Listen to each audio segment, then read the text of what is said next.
Did President Eisenhower meet with aliens at Edwards Air Force Base February 20th, 1954? This is another one of these legendary cases that we can't prove.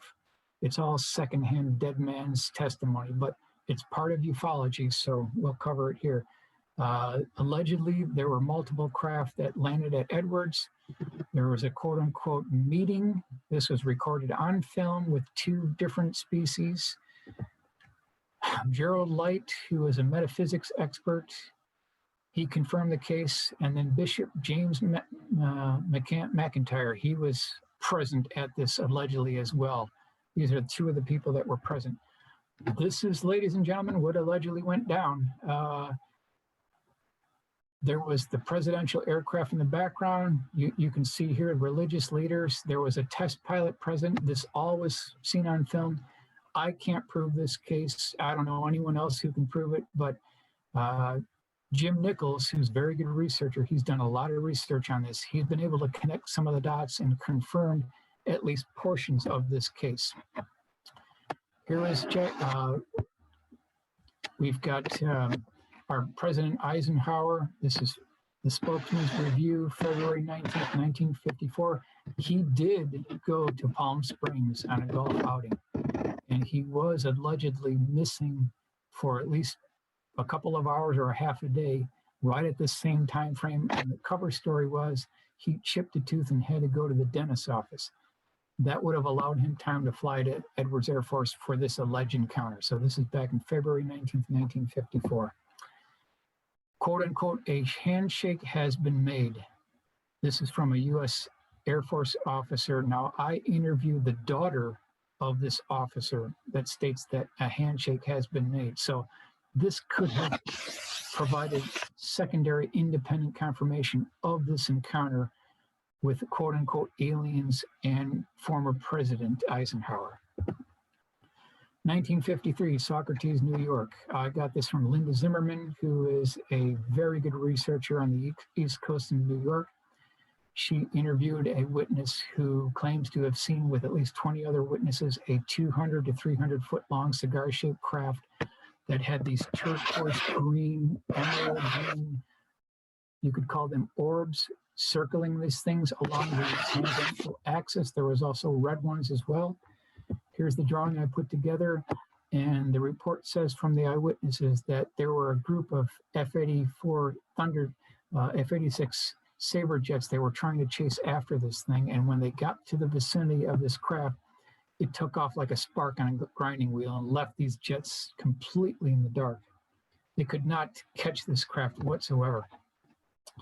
November 9th, 1979, Livingston Scotland 20-foot diameter dish-shaped craft. Now, this was a forestry worker who was examining some smaller trees when he came across this craft that had these T-shaped appendages and then this bar that went around the outer circumference.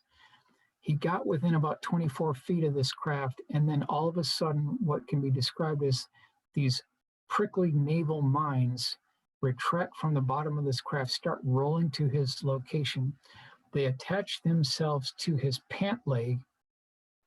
Next thing that happened is he could smell this brake lining fluid, or smell that smelled like a burnt brake lining, like when an 18-wheeler slams on the brakes. That's what it smelled like. He went unconscious. He woke up 30 minutes later. This was gone. And then he had to drag himself back to his car and then drove the 3 miles down back to the forestry workers rancher house there. So that's back in 1979. Very famous case, reported all around the newspaper clippings. Here it is, Flying Saucer Review, November, December 1979. They also did a report too. Now, I want to talk about this case in 1970 in Colombia. This is the Canada case that involves a nurse by the name of Doreen Kendall. And this is on the 3rd floor of the hospital here. It was later in the evening. She noticed that one of her patients was getting restless, so she pulled open the blinds and parked right outside the 3rd floor window. About 20 feet away is this 30-foot diameter dish-shaped craft. This is exactly what it looked like looking out the hospital window. She could see 2 beings.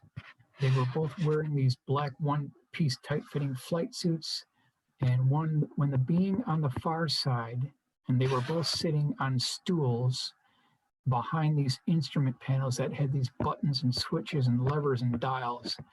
The one on the far side tapped the shoulder of the one on the near side because they had been seen now. So this one on the near side, he turned around, he pulled this lever, and then the whole craft flew away at a medium rate of speed. This is all back in 1970. So again, it really depends on the credibility of our witnesses. I tend to trust the nurse as a witness. If she said she saw this thing, I mean, we got to take her at face value here. We weren't there, right? Here's the colonist, January 5th, 1970. Craft hovers 50 feet from hospital, human-like pair in saucer. I've got 3 other cases of these dual beings inside these craft with these bubble or transparent domes on top. This case was called directly to me when I worked in Phoenix.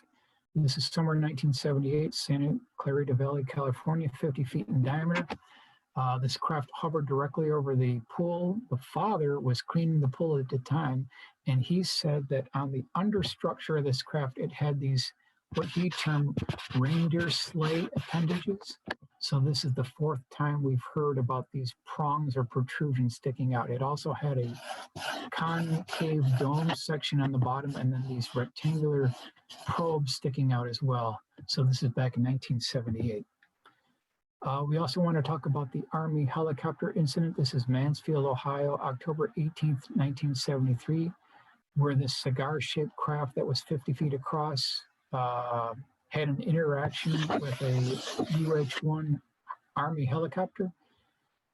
So they're flying on a kind of a mission here. It's at night, and it was the co-pilot that saw it first, this red light approaching the helicopter. He alerts the pilot, who pulls the throttle back. He goes into a dive, and he's, descending at a high rate of speed. Next thing that happens is a green light comes out of this craft, hits the helicopter.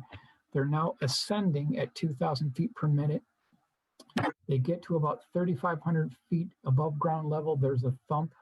This beam of green light disappears, and then they continue on their way. But the interesting point is there were another 2 other people were in the back of the Huey, and then ground observers saw it as well. So there were at least 6, maybe 8 observers to this.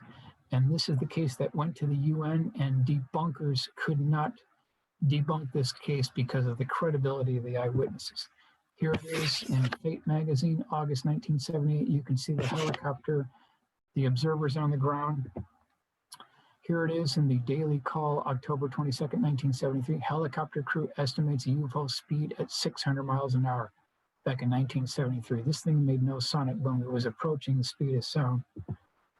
And then we've got Jalen Hynek here. We've got Eric Gary, Jacques Vallée, and then Colonel Coyne back at the UN in 1978. So again, the credibility of the pilot could not be questioned.